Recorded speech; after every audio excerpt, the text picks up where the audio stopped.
नमस्कार दोस्तों, स्वागत है आपका स्टडी फॉर सिविल सर्विसेज में। वीडियो को पूरा देखिए। कोई भी आपका फीडबैक है, कोई सजेशन है, तुरंत वीडियो में कमेंट करके जरूर बताइए। अच्छा लगे तो वीडियो लाइक जरूर कर लीजिए और ऐसे वीडियो लगातार फ्री में पाने के लिए चैनल को तुरंत सब्सक्राइब कर लीजिए और बेल आइकन को जरूर टैप कर लीजिए ताकि आगे भी सारे वीडियो आपको मिलते रहे। यूट्यूब में फॉलो करते हैं तो प्लीज ये वाला फ्री टेलीग्राम चैनल जरूर ज्वाइन कर लीजिएगा। सारे नोटिफिकेशन, सारे अपडेट यहीं पे आते हैं, ध्यान रखिएगा। स्टडी फॉर सिविल सर्विसेज का कोई भी पेड ग्रुप अगर आपको ज्वाइन करना है तो सिर्फ 856480560660897523864455 यही नंबर है हमारे, सिर्फ जहां पे कॉल या व्हाट्सएप कर सकते हैं।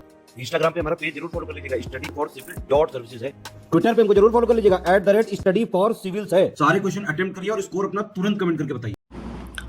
नमस्कार दोस्तों, स्वागत है आपका स्टडी फॉर सिविल सर्विसेज में। 67 बीपीएससी पीटी के लिए हम लगातार वीडियो सीरीज देख रहे हैं, उसको कंटिन्यू करेंगे आज के फर्स्ट क्वेश्चन के साथ। पहला प्रश्न है कि आज कार्बन डाइऑक्साइड के उत्सर्जन में सर्वाधिक योगदान करने वाला देश विश्व में कौन सा है। ठीक है, तो अगर देखेंगे तो जो वर्तमान में जो पर्यावरण का सबसे मेजर पॉल्यूटर है कार्बन डाइऑक्साइड गैस है, और जो इसका कंट्रीब्यूशन है वर्ल्ड में, जो सबसे ज़्यादा इसको कंट्रीब्यूट कर रहा है या इसका सबसे ज़्यादा उत्सर्जन कर रहा है, तो ये है हमारा फर्स्ट प्लेस पे चाइना। ठीक, तो ए ऑप्शन जो है ये यहाँ से करेक्ट हो जाएगा। भारत की संविधान सभा ने राष्ट्रीय ध्वज को सर्वप्रथम कब स्वीकार किया था। ठीक है, तो जो नेशनल फ्लैग है इंडिया का, ट्राई कलर यानी कि तिरंगा, इसको सबसे फर्स्ट टाइम जो यहाँ पे कॉन्स्टिट्यूंट असेंबली के द्वारा भारत के नेशनल फ्लैग के रूप में अपनाया गया, ये डेट है 22 जुलाई 1947। ठीक है, तो जैसे नेशनल फ्लैग हो गया, ठीक, नेशनल एंथम है, कैलेंडर है ना, तो इन सब चीज़ों का जो डेट है ये याद करके रखिएगा, पूछा जाता है आपसे। तो फ्लैग के बारे में हमने देखा, ऑप्शन ए। हाल ही में किस राज्य की सोजत मेहंदी को जीआई टैग दिया गया है। ठीक है, तो सोजत मेहंदी है ये संबंधित राजस्थान से, सी ऑप्शन हमारे यहाँ से करेक्ट हो जाएगा। हाल ही में आईटीबीपी के 2 अधिकारियों रतन सिंह सोनल और अनूप कुमार ने नेपाल की मानसलू चोटी को फतह किया। तो मानसलू चोटी की ऊंचाई कितनी है ये पूछा जा रहा है। तो इस क्वेश्चन में यहाँ पे इम्पॉर्टेंट यही है, मानसलू चोटी के बारे में जो इन्फॉर्मेशन मांगी गई है, तो एलिवेशन इसका है 6163 मीटर। ठीक है, ए ऑप्शन करेक्ट हो जाएगा। और ये स्थित है कहाँ पे, नेपाल में।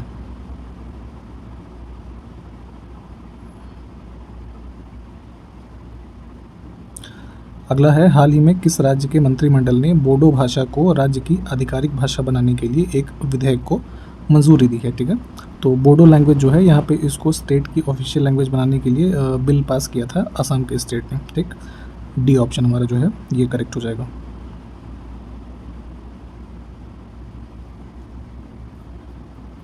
हाल ही में तूफान गुलाब आंध्र प्रदेश और ओडिशा के तट से टकराया। ठीक है, तो इंडिया का जो कोस्टल पार्ट है देखेंगे तो अभी लास्ट ईयर जो है तूफान एक आया जिसका नाम रखा गया गुलाब, ठीक, ओडिशा और आंध्र प्रदेश के तट पे।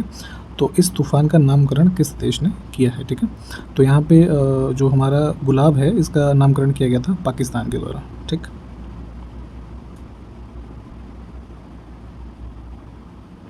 जैन धर्म के 23वें तीर्थंकर जो कि पार्श्वनाथ थे, इनका जन्म कहाँ हुआ था। ठीक है, तो जैन धर्म जो हमारा है इसमें तीर्थंकर हुए जिनकी संख्या थी टोटल 24। ठीक है, तो जो सबसे लास्ट में हुए महावीर, और उनसे पहले यहाँ पे पार्श्वनाथ जी थे, तो इनका जन्म हुआ वाराणसी में।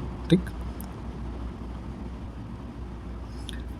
किस संविधान संशोधन के द्वारा दिल्ली को राष्ट्रीय राजधानी क्षेत्र का दर्जा दिया गया। ठीक है, तो जो दिल्ली है तो इसको नेशनल कैपिटल रीजन का दर्जा दिया गया यहाँ पे। ठीक है,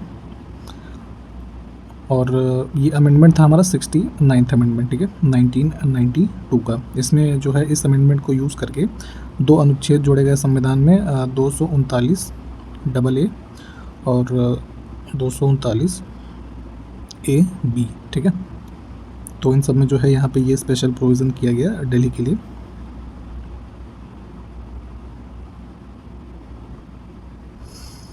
उत्तराखंड राज्य की स्थापना कब हुई। ठीक है, तो स्टेट ऑफ उत्तराखंड जो है इसको बनाया गया था, जो वर्तमान में उत्तर प्रदेश स्टेट है इससे अलग किया गया था। इसके 13 पहाड़ी ज़िले जो थे, इनकी जो है 13 ज़िलों को अलग करके एक नया स्टेट बनाया गया उत्तराखंड। ठीक, वर्ष 2000 में 9 नवंबर 2000 ये डेट याद रखिएगा।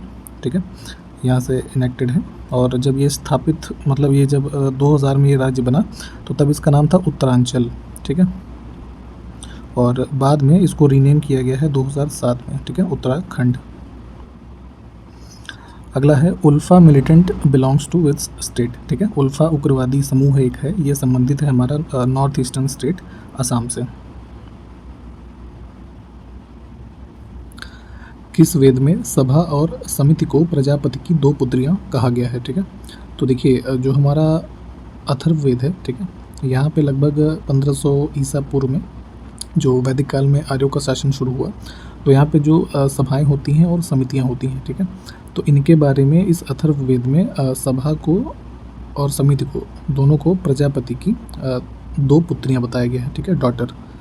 तो डी ऑप्शन जो है ये करेक्ट होगा। हाल ही में अमेरिकी राष्ट्रपति जो बाइडेन ने प्रधानमंत्री नरेंद्र मोदी को अमेरिका की यात्रा के दौरान कितने कलाकृति और पुरावशेष सौंपे हैं, ठीक है। तो मतलब अब से पहले के टाइम में जो कुछ ऐसे आर्ट वर्क्स और एंटीक्स जो हैं कुछ चुरा के जैसे विदेश ले जाए गए हैं ना, या किसी को बेच दिए गए, तो ऐसी जो कलाकृतियाँ किसी विशेष देश की होती हैं तो समय समय पे जो अब मॉडर्न टाइम्स में है देश एक दूसरे को वापस करते हैं। तो उसी क्रम में यहाँ पे जो भारत से संबंधित कुछ कलाकृति और पुरावशेष हैं इनकी संख्या है 157, ठीक है। तो प्रधानमंत्री मोदी की जो है अमेरिका यात्रा के दौरान ये जो है अमेरिकी राष्ट्रपति के द्वारा यहाँ पे प्रदान किए गए।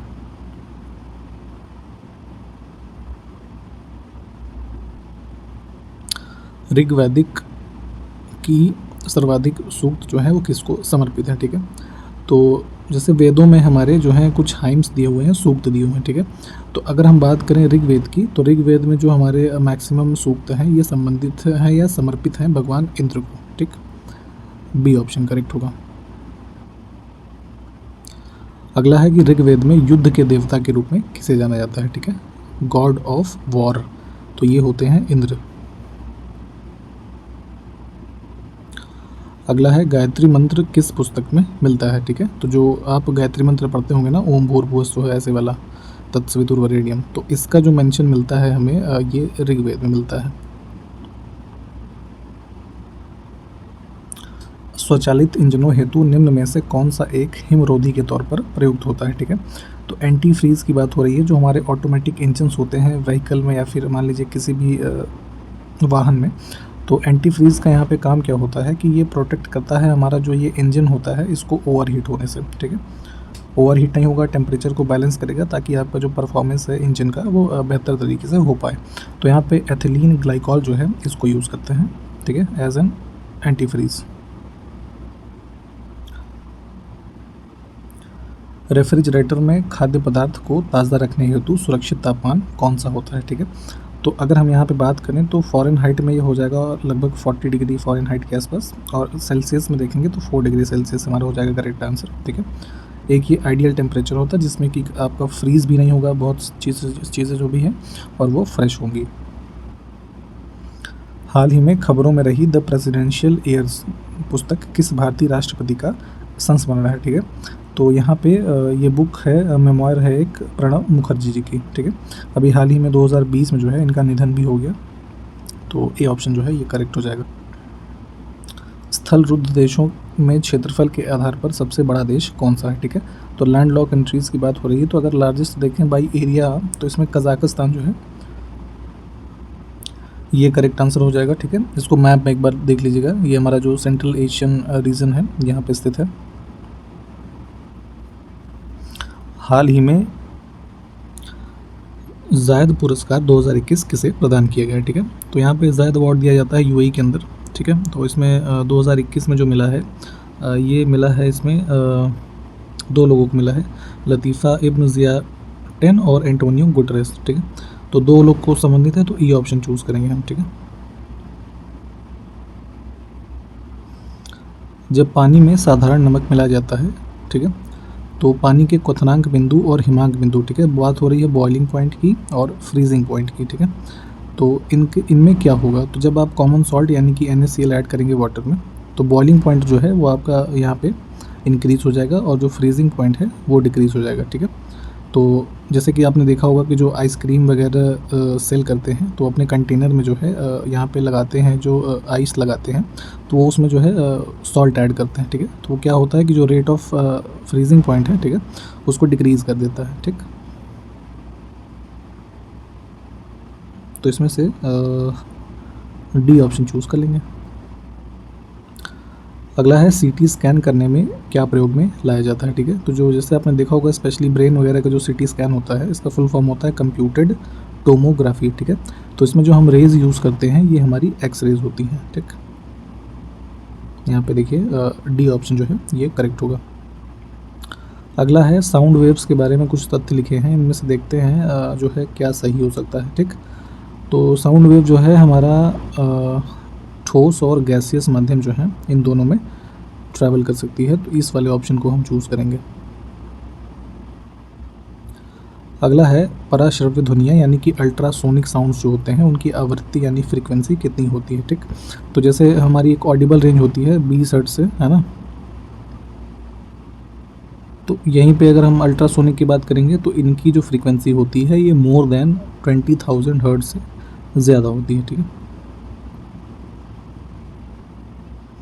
अगला है डेसिबल इकाई का प्रयोग किसके लिए किया जाता है, ठीक है। तो ये यूनिट है जिसमें मेज़र करते हैं हम इंटेंसिटी ऑफ साउंड, ठीक है, ध्वनि की तीव्रता। हाल ही में भारत के नियंत्रक एवं महालेखा परीक्षक जिनका नाम आपसे पूछा जा रहा है, इनको अंतर्राष्ट्रीय परमाणु ऊर्जा एजेंसी का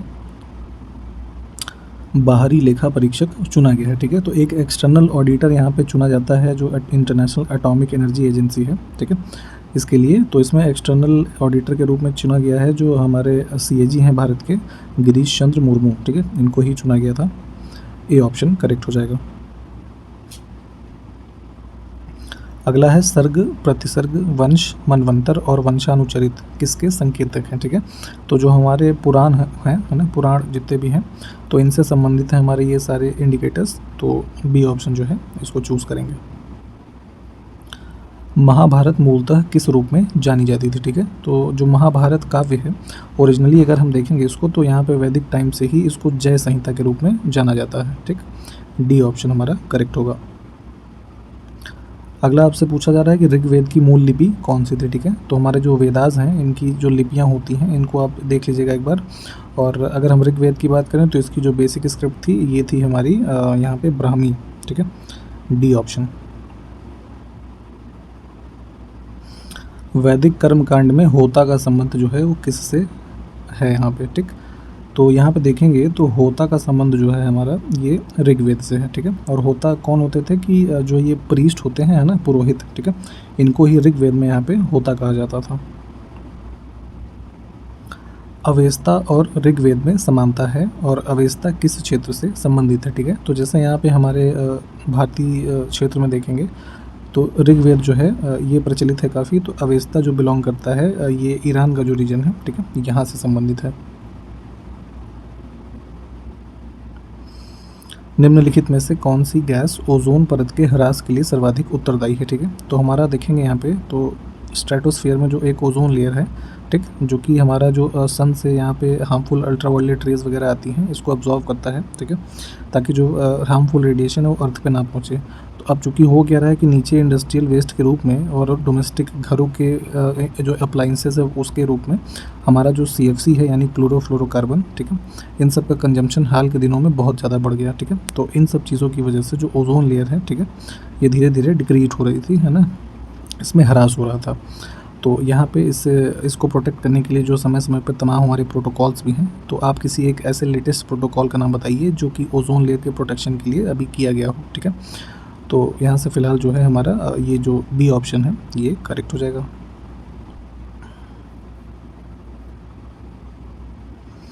निम्न में से किसने तिब्बत पठार के ऊपर वर्ष 2005 में ओजोन आभा मंडल का पता लगाया था, ठीक है।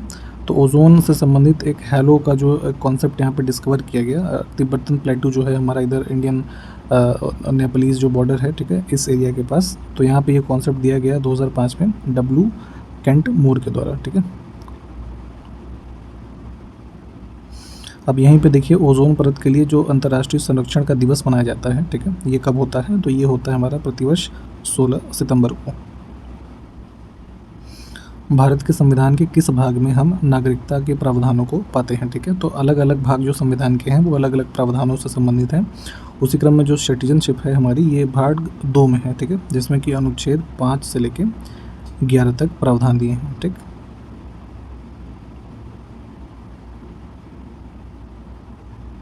भारतीय संविधान में स्वतंत्रता का अधिकार 4 अनुच्छेदों द्वारा प्रदान किया गया है, जो कौन है? ठीक है, तो भाग 3 जो संविधान का है फंडामेंटल राइट से संबंधित है और इसमें जो है टोटल आर्टिकल्स हमारे अनुच्छेद 12 से लेके 35 तक दिए हुए हैं। ठीक है, जिनको कि 6 अलग अलग प्रकार के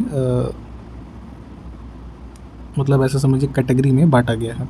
तो उसी क्रम में यहाँ पे जो स्वतंत्रता का अधिकार है इसके अंतर्गत हमारे 4 अनुच्छेद आते हैं, जो कि हैं 19, 20, 21 और 22। ठीक है, तो ए ऑप्शन जो है ये करेक्ट हो जाएगा।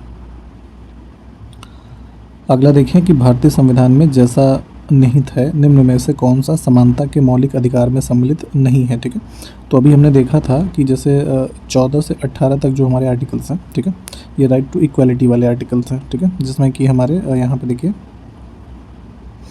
ये कहा जा रहा है ना। ठीक है, तो इनमें से कौन सा एक राइट जो है इन अनुच्छेदों के मध्य नहीं है? तो देखिए जैसे कि कानून के समक्ष समानता, इक्वालिटी बिफोर लॉ। ठीक है, तो ये प्रावधान ही हमारा दिया है अनुच्छेद 14 में। ठीक है, फिर है कि सोशल इक्वालिटी, तो अनुच्छेद 15 जिसमें कि डिस्क्रिमिनेशन के बारे में लिखा हुआ है ना। अनुच्छेद 17 जिसमें कि अस्पृश्यता जो होती है उसके बारे में है। फिर 18 जिसमें जो भी उपाधियाँ होती हैं, टाइटल्स, उनके एबॉलिशन की बात है।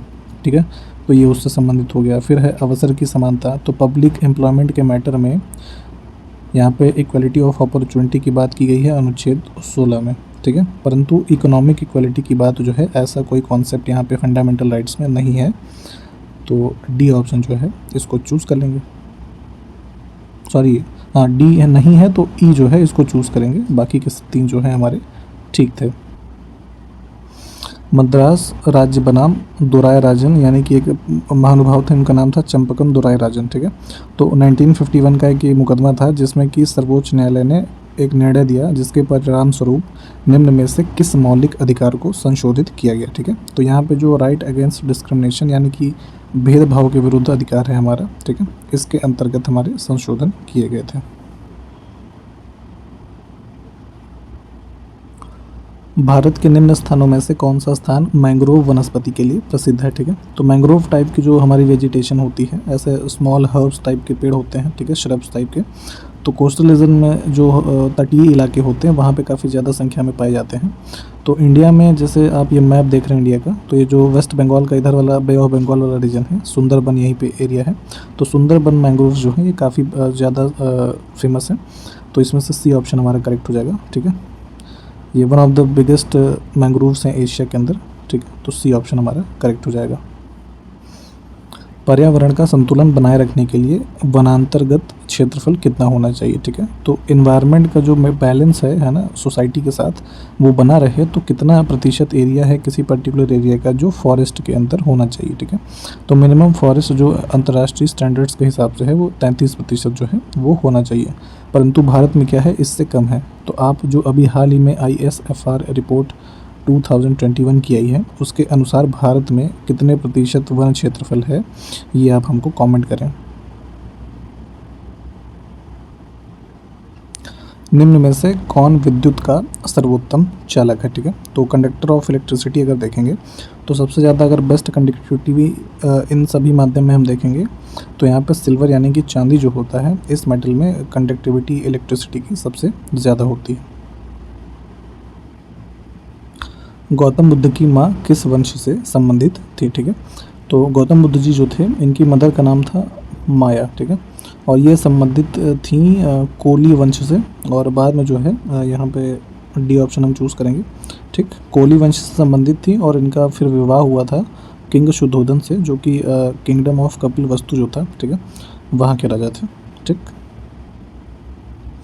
बिहार विधानसभा चुनाव 2020 में नोटा को कितना वोट दिया गया? ठीक है, तो जो एक नोटा का ऑप्शन यहाँ पे शुरू हुआ है अब हमारे इलेक्शंस में, लोकसभा के इलेक्शंस में और विधानसभा के जितने भी इलेक्शंस हैं, सुप्रीम कोर्ट का एक जजमेंट था 2013 के बाद से इम्प्लीमेंटेड है। तो नन ऑफ द एबव यानी कि उपरोक्त में से कोई नहीं, ये इसका अर्थ होता है। तो अगर दिए हुए सूची में जितने भी लोग हैं उनमें से आप किसी को वोट नहीं देना चाहते तो आपके पास जो फंडामेंटल राइट है, राइट टू चूज़, ठीक, उसके अंतर्गत आप नोटा का विकल्प चूज़ कर सकते हैं। तो अब बिहार असेंबली में जो है यहाँ पे हमें जो है 1.68% के आसपास नोटा को वोट मिले। महावीर स्वामी को किस नदी के तट पर ज्ञान प्राप्त हुआ? ठीक है, तो महावीर स्वामी जी जो थे इन्होंने अपना घर छोड़ा 30 वर्ष की आयु में और लगभग जो है 12 वर्षों तक, ठीक है, जो है विचरण करते रहे और उसके बाद जो है इनको ज्ञान की प्राप्ति हुई, यानी कि एनलाइटेनमेंट, जिसको कि बोला जाता है कैवल्य। ठीक, इस शब्द को भी ध्यान रखिएगा। तो कैवल्य की इनको प्राप्ति हुई कहाँ पे? जिम्बिका ग्राम था, ठीक है, वहाँ पे। और ये कहाँ स्थित था? तो ऋजुपालिका नदी जो है इसके किनारे। ठीक, तो डी ऑप्शन हमारा करेक्ट हो जाएगा। और ये किस वर्तमान राज्य में स्थित है ये आप हमको कमेंट करके बताइए। और इसी प्रश्न के साथ ये वीडियो भी समाप्त करेंगे। अगले वीडियो में मिलते हैं आपसे। नमस्कार, जय हिंद।